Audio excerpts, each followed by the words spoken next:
الحمد لله رب العالمين والصلاة والسلام على سيد المرسلين أما بعد فأعوذ بالله من الشيطان الرجيم بسم الله الرحمن الرحيم الصلاة والسلام عليك يا رسول الله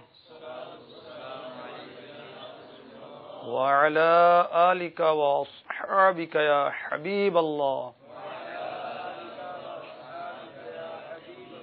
الصلاة والسلام عليك يا نبي الله وعلى آلك وأصحابك يا نور الله.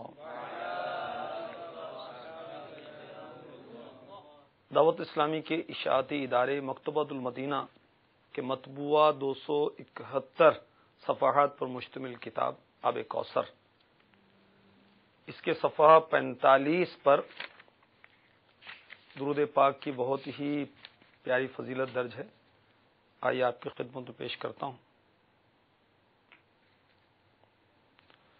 حضرت سیدنا ابو کاہل رضی اللہ تعالی عنہ فرماتے ہیں، رسول اللہ صلی اللہ تعالی علیہ وآلہ وسلم نے فرمایا، اے ابو کاہل، جو شخص مجھ پر ہر دن اور ہر رات کو 3 مرتبہ میری محبت اور میری طرف شوق کی وجہ سے درود پاک پڑھے تو اللہ تعالی پر حق ہے کہ اس کے اس دن اور رات کے گناہ بخش دے.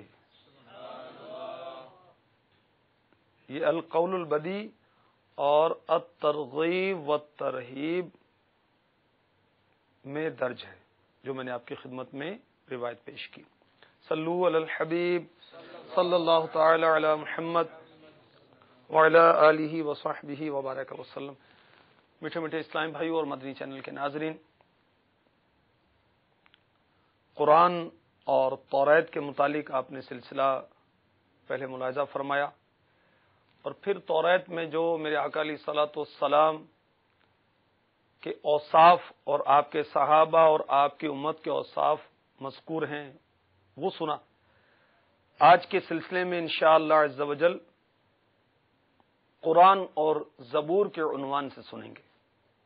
اللہ تعالی ہمیں اول تاخیر توجہ کی توفیق عطا فرمائے. تو جن جن اسلامی بھائیوں کے لیے اور میرے مدنی چینل کے ناظرین کے لیے ممکن ہو، دوزانوں بیٹھ جائیے علم دین کے تعظیم کی خاطر، اور جو مجبور ہے وہ معذور ہے. زبور اللہ تبارک و تعالی کے نبی حضرت سیدنا داؤد علی نبینا علیہ الصلوۃ والسلام پر نازل ہوئی. اس کے نزول کی تاریخ 6 رمضان المبارک. ماہ رمضان کی کیا بات ہے، انجیل مقدس رمضان میں نازل ہوئی، زبور شریف رمضان میں نازل ہوئی، اور قرآن پاک بھی رمضان میں ہی نازل ہوا.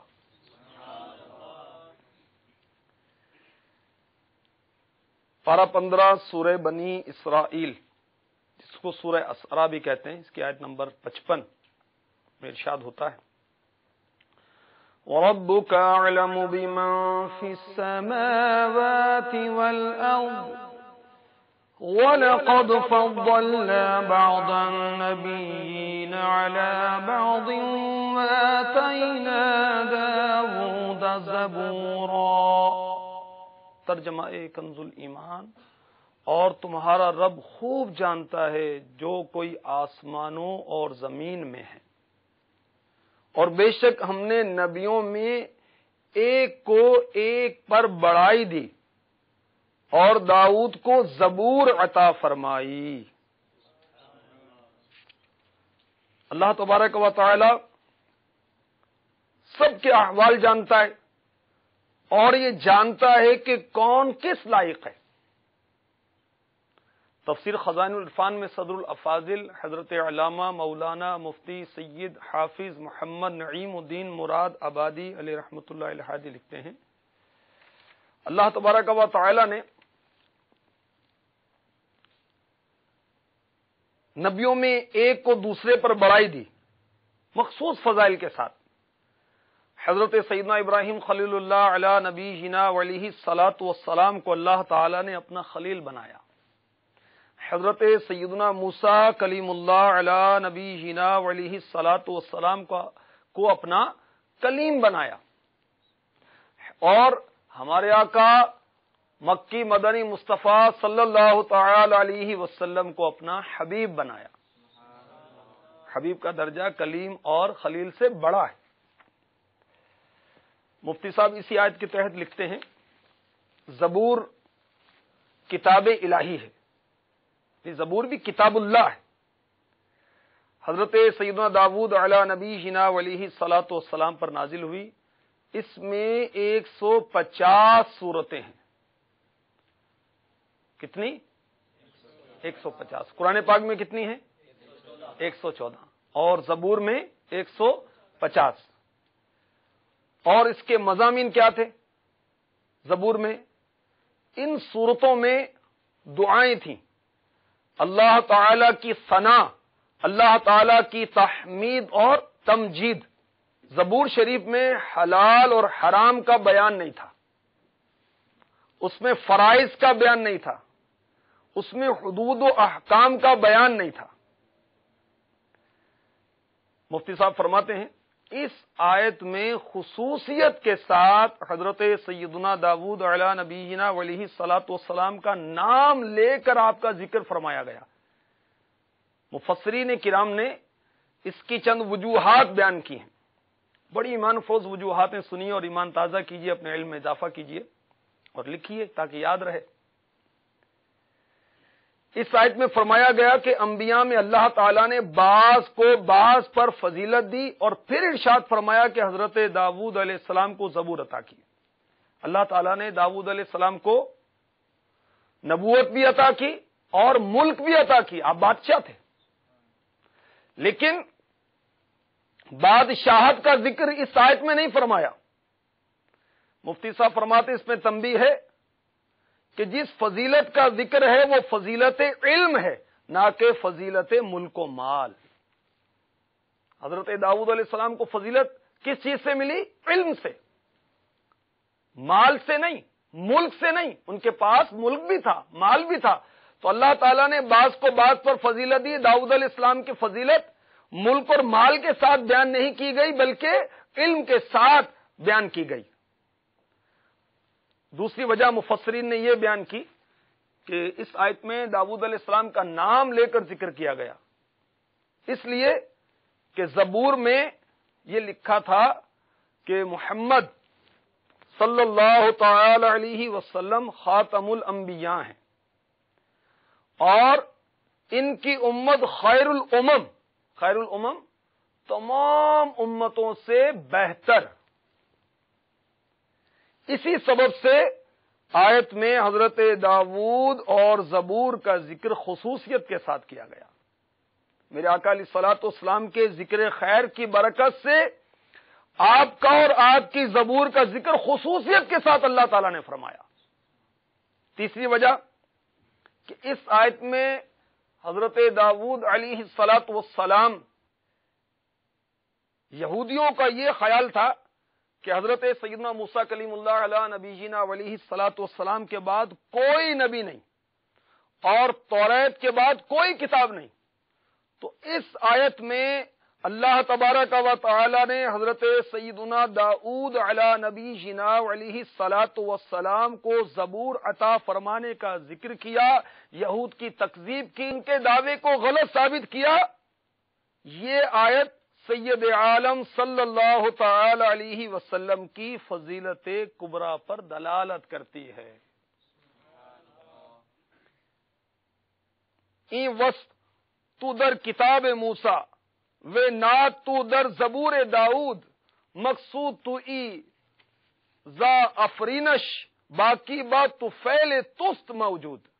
یعنی موسیٰ علیہ السلام کی کتاب میں میرے آقا کی تعریف ہے، داؤد کی زبور میں آپ کی نعت ہے، تخلیق کائنات سے مقصود آپ صلی اللہ علیہ وسلم کی ہی ذات ہے، باقی سب آپ کے طفیل موجود ہیں۔ اعلیٰ حضرت کی کیا بات ہے! اس بات کو اپنے کلام میں اس طرح بیان کرتے ہیں، وہ جو نہ تھے تو کچھ نہ تھا، وہ جو نہ تھے تو کچھ نہ تھا، وہ جو نہ ہو تو کچھ نہ ہو، وہ جو نہ تھے تو کچھ نہ تھا، وہ جو نہ تھے تو کچھ نہ تھا، وہ جو نہ ہو تو کچھ نہ ہو، جان ہے وہ جہان کی، جان ہے تو جہان ہے، صلو علی الحبیب صلی اللہ تعالی علی محمد وعلی آلہ وصحبہ وبارک وسلم۔ تو میٹھے میٹھے اسلام بھائیو، آپ نے سماعت فرمایا پارہ 15 کی سورہ اسراء، سورہ بنی اسرائیل بھی جس کو کہتے ہیں، کہ آیت نمبر 55 میں کہ اللہ تبارک و تعالیٰ نے حضرت داؤد علیہ السلام کو توریت عطا فرما کر انہیں فضیلت عطا فرمائی، اور بالخصوص ان کا اور ان کی کتاب کا ذکر اللہ تعالیٰ نے اس لیے فرمایا، مفسرین نے ہمیں بتایا، جو کہ ہم نے خزائن العرفان میں پڑھا، کہ زبور میں آقا علیہ الصلوۃ والسلام کا ذکر تھا کہ وہ آخری نبی ہیں اور ان کی امت سب امتوں سے بہتر ہے، اس لیے اللہ تعالیٰ نے داؤد علیہ السلام کا اور زبور کا نام کے ساتھ ذکر کیا، اور اس لیے بھی عطا کیا، اس لیے بھی داؤد علیہ السلام کا نام اور زبور کا نام لیا گیا کہ یہودیوں کا رد ہوا، ان کا رد کیا گیا کہ یہ سمجھتے تھے کہ موسیٰ علیہ السلام کے بعد کوئی نبی نہیں، توریت کے بعد کوئی کتاب نہیں۔ صلو علی الحبیب صلی اللہ تعالی علی محمد وعلی آلہ وصحبہ وبارک وسلم۔ حضرت سیدنا داؤد علی نبینا وعلیہ الصلاۃ والسلام پر زبور کی تلاوت بہت آسان کر دی گئی تھی۔ کس قدر آسان تھی؟ سبحان اللہ، صحیح بخاری کتاب التفسیر جلد 6 صفحہ 107، حضرت سیدنا ابو ہریرہ رضی اللہ تعالی عنہ فرماتے ہیں رسول اللہ صلی اللہ تعالی علیہ وآلہ وسلم نے فرمایا، حضرت سیدنا داؤد علیہ السلام پر قرآن یعنی زبور نہایت آسان کر دیا گیا تھا، وہ اپنی سواری پر زین کسنے کا حکم دیتے، اب زین کسی جا رہی ہے، اس سے پہلے ہی آپ زبور شریف ختم کر لیتے تھے، 150 سورتیں پڑھ لیتے تھے۔ ان کے لیے اللہ تعالی نے وقت میں وسعت پیدا فرما دی تھی، یہ آپ کا معجزہ ہے، اور امت مصطفیٰ میں مولا مشکل کشا کرم اللہ تعالی وجہہ الکریم کی کرامت مشہور ہے کہ آپ گھوڑے کی ایک رکاب میں پاؤں رکھتے اور دوسری رکاب میں پاؤں رکھنے سے قبل پورا قرآن پاک 114 سورتیں 6666 آیتیں پوری تلاوت فرما لیتے تھے۔ ان اللہ علی کل شیء قدیر۔ صلو علی الحبیب صلی اللہ تعالی علی محمد وعلی آلہ وصحبہ وبارک وسلم۔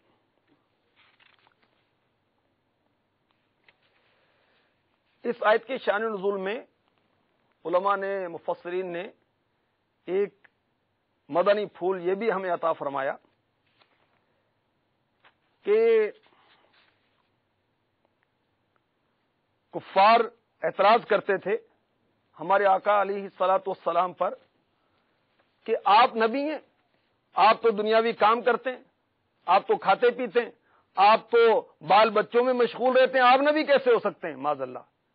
تو اللہ تبارک و تعالی نے ان کی تکذیب کی، ان کا رد کیا، کس طرح کہ داؤد علیہ السلام کا ذکر خیر کیا، وہ بھی تو نبی تھے، کیونکہ یہ لوگ یعنی یہود و نصارہ حضرت داؤد علیہ السلام کو ماننے کا دعویٰ کرتے تھے، تو داؤد علیہ السلام بھی نبی تھے، وہ بادشاہ تھے، اور بادشاہ سے زیادہ دنیاوی امور میں کون مشغول ہوگا؟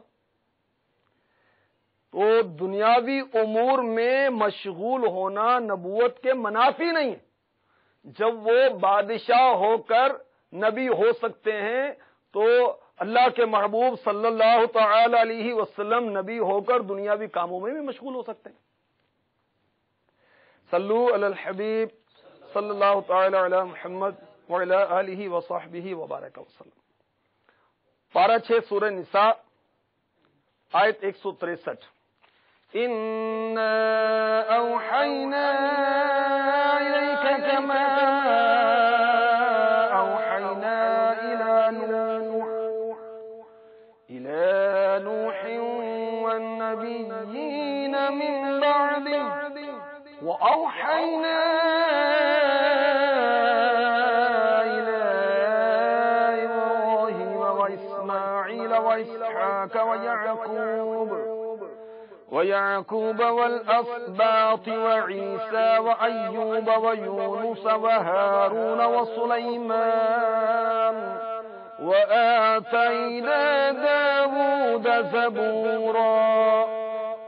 ترجمہ کنز الایمان. بے شک اے محبوب ہم نے تمہاری طرف وحی بھیجی جیسے وحی نوح اور اس کے بعد پیغمبروں کو بھیجی، اور ہم نے ابراہیم اور اسماعیل اور اسحاق اور یعقوب اور ان کے بیٹوں اور عیسیٰ اور ایوب اور یونس اور ہارون اور سلیمان کو وحی کی، اور ہم نے داؤد کو زبور عطا فرمائی.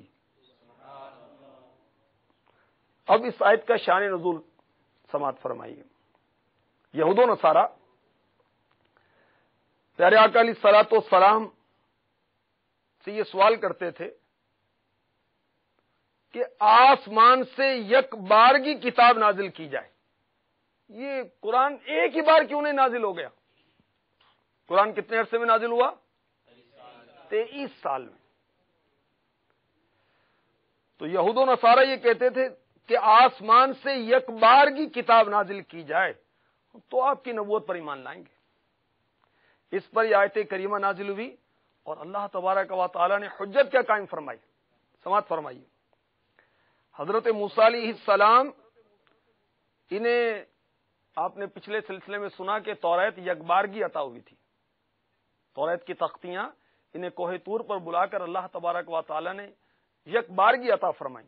اس کے سوا بکثرت انبیاء اور اس آیت مبارکہ میں 11 نبیوں کے نام ذکر کیے گئے ہیں، اور تقریباً 25 یا 27 انبیاء کا نام کے ساتھ قرآن پاک میں ذکر ہے. انشاءاللہ اگلے کسی سلسلے میں اس کی تفصیل کے ساتھ وہ ذکر کیا جائے گا، کن کن انبیاء کا ذکر ہے، اور ان کا کچھ مختصر تعارف بھی پیش کیا جائے گا. اب یہ اہل کتاب سے کیا مراد ہے؟ توریت والے، انجیل والے، یہود و نصارہ، یہ سب ان 11 نبیوں کی نبوت کو مانتے ہیں.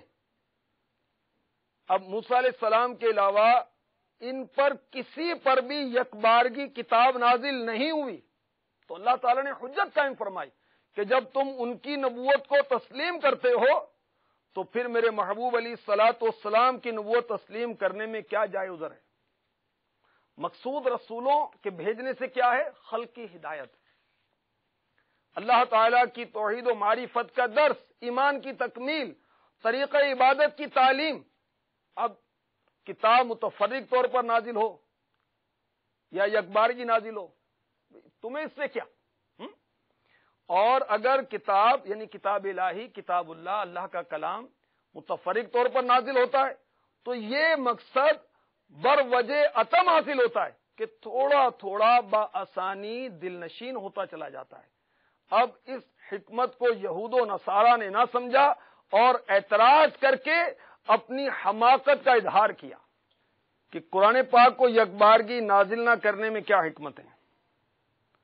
یہود نے اپنی کم عقلی سے اس کو نقص سمجھا، معاذ اللہ اس کو عیب سمجھا، اس کو کمزوری سمجھا، حالانکہ اس میں ہمارے آقا علیہ الصلوۃ والسلام کی شان و فضیلت و عظمت کا اظہار ہے. کتاب نازل کرنے کا رابطہ موسیٰ علیہ السلام کا زندگی میں ایک بار قائم ہوا کہ یک بارگی ان کو وہ توریت عطا کر دی گئی، اور وہ رابطہ یعنی وحی الہی کا ہمارے آقا علیہ الصلوۃ والسلام کا تا حیات قائم رہا۔ حضرت موسیٰ علیہ السلام تورات لینے کہاں گئے؟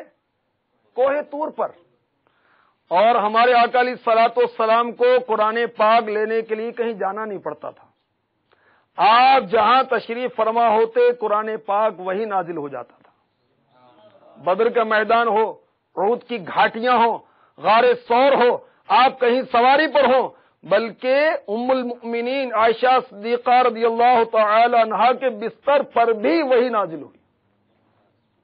آپ جہاں ہوتے قرآن کریم وہی نازل ہوتا۔ لوگ آپ سے سوالات کرتے، جواب میں آیات کا نزول ہوتا۔ یہود و نصارہ اعتراضات کرتے تو آپ جوابات عطا فرماتے، اور اس طرح مختلف پیش گوئیوں کے سلسلے میں آیات نازل ہوتی۔ یقیناً یہ سہولت یکبارگی نزول میں نہیں۔ اچھا، اگر یکبارگی سارا قرآن نازل ہوتا اور سارے احکام یکبارگی فرض ہو جاتے تو لوگوں کے لیے ان پر ایک دم عمل کرنا، پرانی عادات اور رسموں کا چھوڑنا مشکل ہوتا۔ تو قرآن پاک بتدریج نازل ہوا تاکہ لوگوں پر اسلام کی تعلیمات کا قبول کرنا آسان ہو جائے۔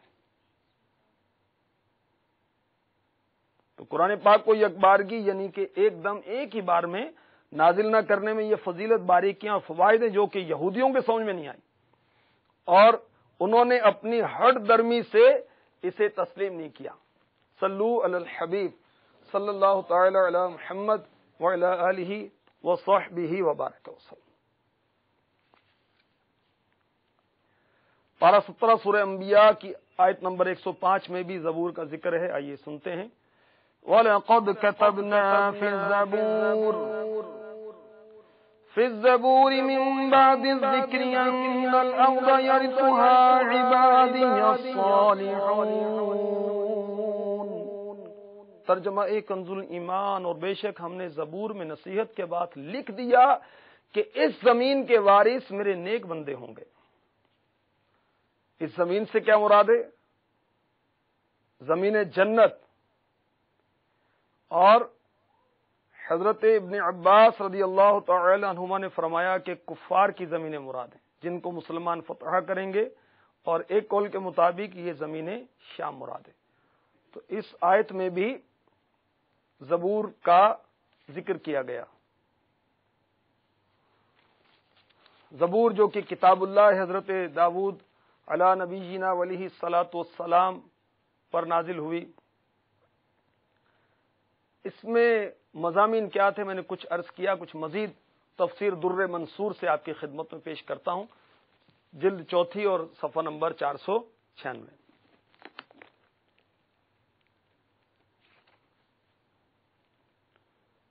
عظیم مفسر، مؤرخ، محدث حضرت علامہ امام جلال الدین سیوطی شافعی علیہ رحمۃ اللہ الکافی لکھتے ہیں، حضرت ربیع بن انس رضی اللہ تعالی عنہ فرماتے ہیں زبور اللہ کی ثنا، تسبیح اور دعا ہے۔ حضرت وہب بن منبہ رحمۃ اللہ تعالی علیہ سے روایت کیا، فرماتے ہیں حضرت داؤد علی نبینا علیہ الصلاۃ والسلام کے مزامیر میں پہلی چیز یہ ہے، مبارک ہو اس شخص کو جو خطا کاروں کے راستے پر نہیں چلتا، جو بطالین کے پاس نہیں بیٹھتا اور اپنے رب کی عبادت پر سیدھا چلتا ہے۔ اس کی مثال اس درخت کی طرح ہے جو اپنی کومپل پر اگتا ہے، اس میں ہمیشہ پانی رہتا ہے، پھلوں کے زمانے میں اپنا پھل دیتا ہے، اور پھلوں کے زمانے کے علاوہ اوقات میں سبز رہتا ہے۔ حضرت وہب بن منبہ رحمۃ اللہ تعالی علیہ فرماتے ہیں میں نے داؤد علیہ السلام کی کتاب میں یہ پڑھا، اللہ تبارک و تعالی فرماتا ہے میری عزت و جلال کی قسم جس نے میرے ولی کی اہانت کی، اہانت یعنی گستاخی، بدتمیزی، اس نے علل اعلان مجھ سے جنگ کی، اور مجھے اس چیز کے متعلق کوئی تردد نہیں ہوتا جس کا میں ارادہ کرتا ہوں۔ مومنین کے موت کے متعلق تردد ہے کہ میں جانتا ہوں مومن موت کو ناپسند کرتا ہے، جبکہ اس کے لیے یہ ضروری ہے اور میں اس کو پریشان کرنا ناپسند کرتا ہوں۔ حضرت خالد ربعی رضی اللہ تعالی عنہ روایت کرتے ہیں، میں نے زبور کی فاتحہ دیکھی جس کو داؤد علیہ السلام کی زبور کہا جاتا ہے۔ اس میں تھا کہ حکمت کی اصل اللہ تعالی کی خشیت ہے، اللہ تعالی سے ڈرنا یہ حکمتوں کی بنیاد ہے۔ جو حکمت حاصل کرنا چاہے تو وہ اللہ تعالیٰ کا خوف پیدا کرے۔ سبحان اللہ۔ حضرت علامہ جلال الدین سیوطی شافعی علیہ رحمۃ اللہ کافی نقل کرتے ہیں، حضرت داؤد علیہ السلام کی زبور میں یہ لکھا ہوا تھا، کیا تو جانتا ہے میں کس کو بخشتا ہوں، کس کی مغفرت کرتا ہوں؟ عرض کی یا رب تو کس کو بخشتا ہے؟ اللہ تعالیٰ نے ارشاد فرمایا، جو شخص جب گناہ کرتا ہے تو میرے خوف کی وجہ سے اس کے جوڑوں میں ارتعاش پیدا ہوتا ہے، ایسے آدمی کے متعلق میں فرشتوں کو حکم دیتا ہوں اس کا یہ گناہ نہ لکھیں۔ حضرت مالک بن دینار علیہ رحمۃ اللہ الغفار فرماتے ہیں، زبور میں لکھا ہوا ہے امانت باطل ہو گئی۔ آدمی اپنے ساتھی کے ساتھ دو مختلف ہونٹوں کے ساتھ ہوتا ہے، یعنی منافقت کرتا ہے، اللہ تعالیٰ ہر منافق کو ہلاک کرتا ہے۔ فرماتے ہیں زبور میں یہ لکھا ہوا ہے کہ منافق کی آگ کے سبب پورا شہر جل جاتا ہے۔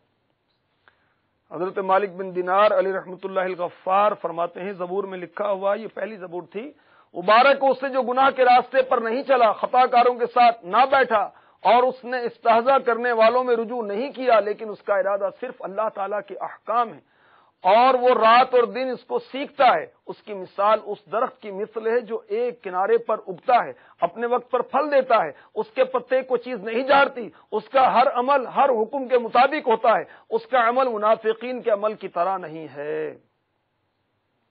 حضرت وہب بن منبع رضی اللہ تعالی عنہ فرماتے ہیں، میں نے داؤد علیہ السلام کی زبور کی آخری 3 سطور پڑھی، 3 لائنیں۔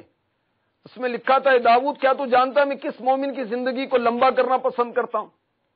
یہ وہ شخص ہے جو لا الہ الا اللہ کہتا ہے اور اس کے جسم پر کپ کپی طاری ہو جاتی ہے۔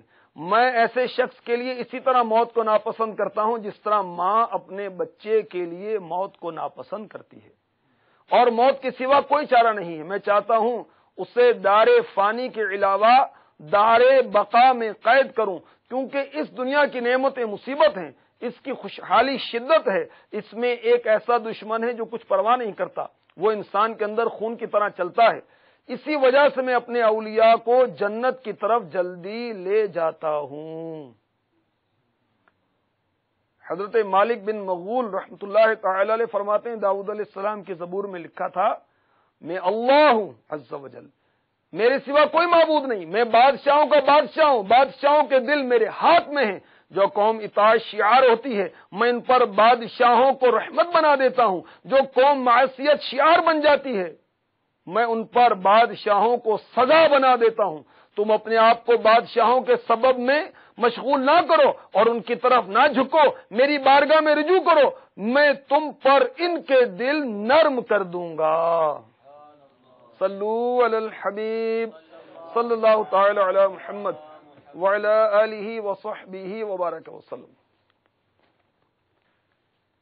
میٹھے میٹھے اسلام بھائی اور مدنی چینل کے ناظرین، اللہ تبارک و تعالی نے حضرت داؤد علیہ السلام کو زبور عنایت فرمائی اور خوش الحانی اور خوش آوازی بھی عطا فرمائی۔ آپ کی خوش آوازی اور خوش الحانی بطور معجزہ تھی۔ آئیے اس کی کچھ جھلکیاں میں پیش کرتا ہوں کہ آپ کی خوش آوازی کیسی تھی۔ اللہ ہمیں بھی خوش آوازی عطا فرمائے۔ ایسی خوش آوازی یہ بھی ایک نعمت ہے کہ جس کے ساتھ ہم قرآن کی تلاوت کریں، جس کے ساتھ ہم حضور کی نعتیں پڑھیں، انفرادی کوشش کریں، بیان کریں، نیکی کی دعوت دیں۔ ایسا نہ ہو کہ خوش آوازی ملے اور ہم معاذ اللہ گانے گنگنائیں، بیہودہ اشعار بکیں، بیہودہ باتیں کریں، نہیں۔ اللہ تعالیٰ خوش آوازی عطا فرمائے اور پھر اس نعمت کو صحیح استعمال کی توفیق عطا فرمائے۔ صلو علی الحبیب صلی اللہ تعالی علی محمد وعلی آلہ وصحبہ وبارک وسلم۔ امام ابن عساکر مختصر تاریخ دمشق میں لکھتے ہیں، حضرت وہب بن منبع رضی اللہ تعالی عنہ فرماتے ہیں، اللہ تعالیٰ نے حضرت داؤد علیہ السلام کو جیسی حسین آواز عطا فرمائی اپنی مخلوق میں کسی کو نہ دی۔ آپ زبور شریف کی تلاوت کرتے آپ کی آواز کو وحشی جانور بھی کان لگا کر سنتے تھے اور سن کر اس طرح مسحور ہو جاتے کہ اگر ان کی گردنوں سے انہیں پکڑ لیا جائے تو نہ بھاگتے۔ اللہ تعالی نے آپ کے حلق مبارک میں 70 مزامیر یعنی اچھے لہجے، نغمگی 70 مزامیر رکھے تھے۔ آپ کی خوش آوازی کیسی تھی کہ جب آپ زبور شریف کی تلاوت کرتے تو پرند چرند، چرنے والے اڑنے والے آپ کے گرد بیٹھ جاتے اور بھوک اور پیاس سے وہ بس غافل ہو جاتے، ان کو توجہ ہٹ جاتی اس سے، یہاں تک کہ اسی حالت میں بھوک اور پیاس کی وجہ سے مر جاتے۔ آپ زبور کی قرات کرتے تو بہتے دریا تھم جاتے۔ آپ جب زبور شریف کی تلاوت کرتے تو جہاں تک آواز پہنچتی ہر چیز وجد میں آ جاتی۔ عورتیں آپ کا کلام سن کر، زبور شریف سن کر بچوں کو بھول جاتی۔ بخار والا شخص آپ کی تلاوت سنتا تو وہ تندرست ہو جایا کرتا تھا۔ جن، انسان، پرندے، تمام جانور آپ سے زبور شریف کی تلاوت سنتے اور بہت سوں کی موت واقع ہو جاتی۔ اور میٹھے میٹھے اسلامی بھائیوں، مدنی چینل کے ناظرین، اللہ تبارک و تعالیٰ اپنے کرم سے، محض اپنے فضل سے، محبوب علیہ الصلوۃ والسلام کی شفاعت سے ہمیں جنت نصیب فرمائے۔ جنت میں بھی حضرت داؤد علیہ السلام زبور شریف کی تلاوت فرمائیں گے۔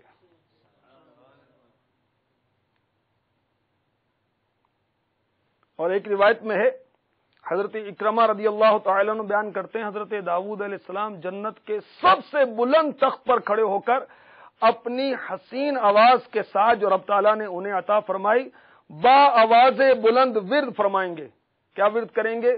لا الہ الا اللہ، لا الہ الا اللہ، لا الہ الا اللہ، لا الہ الا اللہ، لا الہ الا اللہ، لا الہ الا اللہ، محمد الرسول اللہ صلی اللہ تعالی علیہ وسلم۔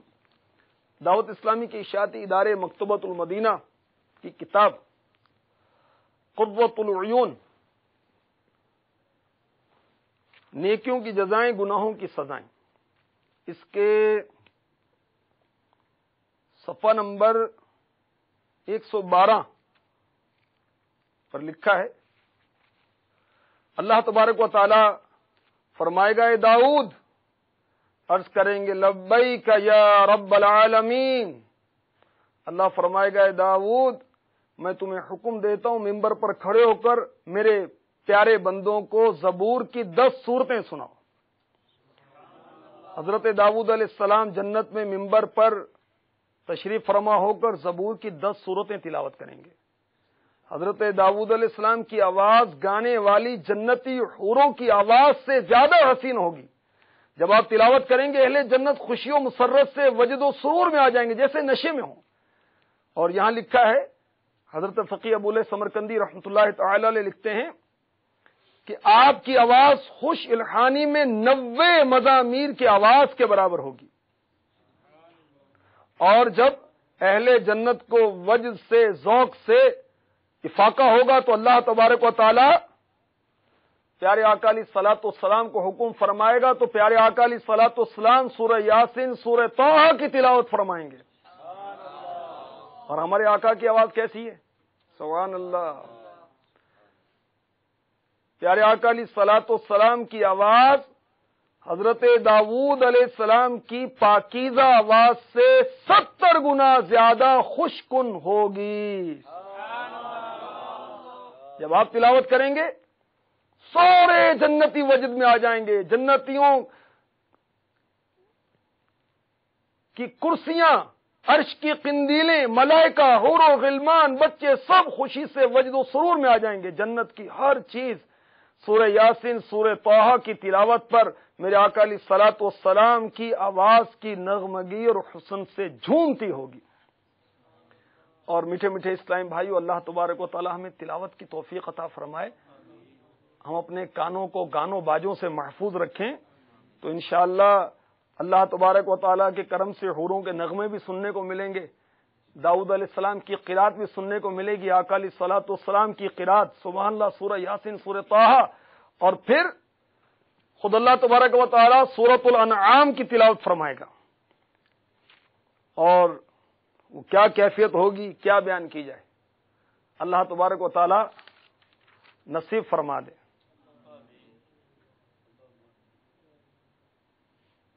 صلو علی الحبیب صلی اللہ تعالی علی محمد وعلی آلہ وصحبہ وبارک وسلم۔ آئیے کچھ ہم جو کچھ سنا اس کو دوہرا لیتے ہیں تاکہ ذہن نشین ہو جائے۔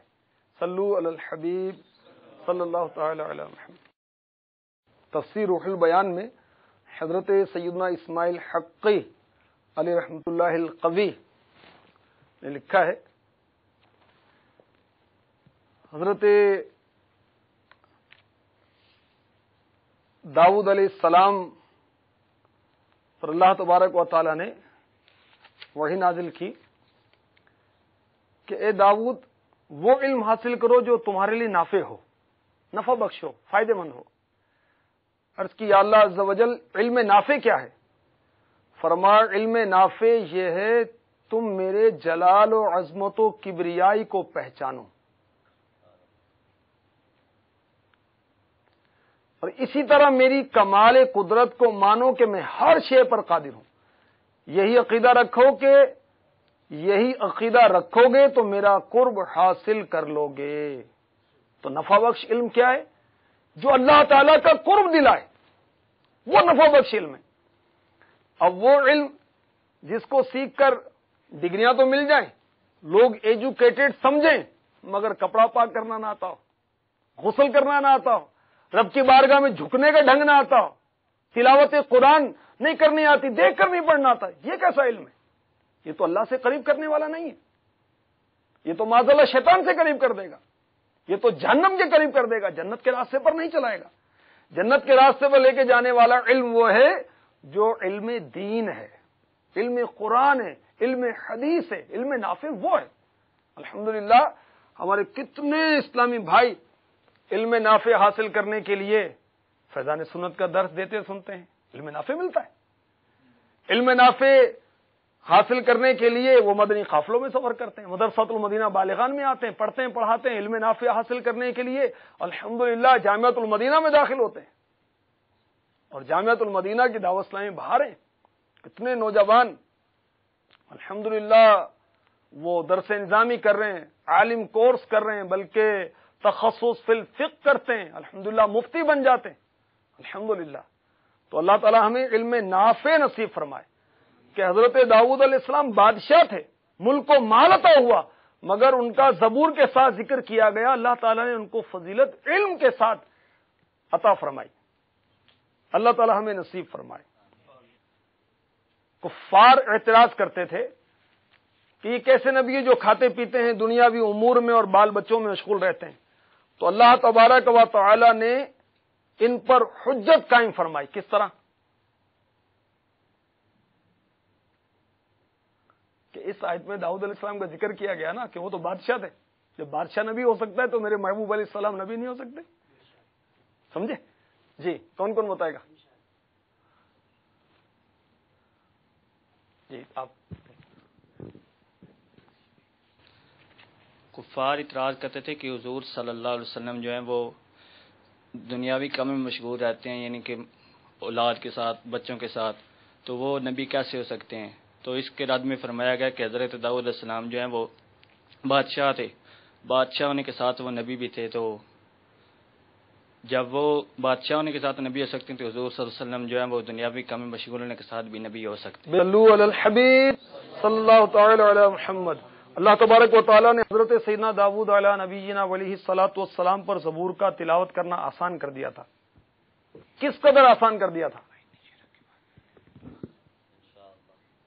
جی آپ فرمائیں۔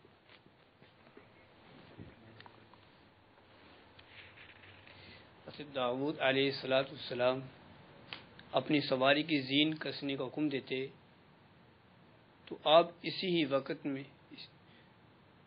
زبور شریف کی تلاوت کو مکمل فرما لیا کرتے تھے. سبحان اللہ. زبور کے مضامین میں سے کچھ ارشاد فرمائیے. زبور کے مضامین میں سے ہے کہ حکمت کا بنیادی اصول خشیت الہی ہے. سبحان اللہ. اللہ ہمیں نصیب فرما دے. اللہ تبارک و تعالی ہمیں قرآن کی برکتوں سے مالا مال فرمائے، پڑھنے کی، سمجھنے کی، عمل کرنے کی توفیق عطا فرمائے. آمین بجاہ النبی الامین صلی اللہ تعالی علیہ وسلم.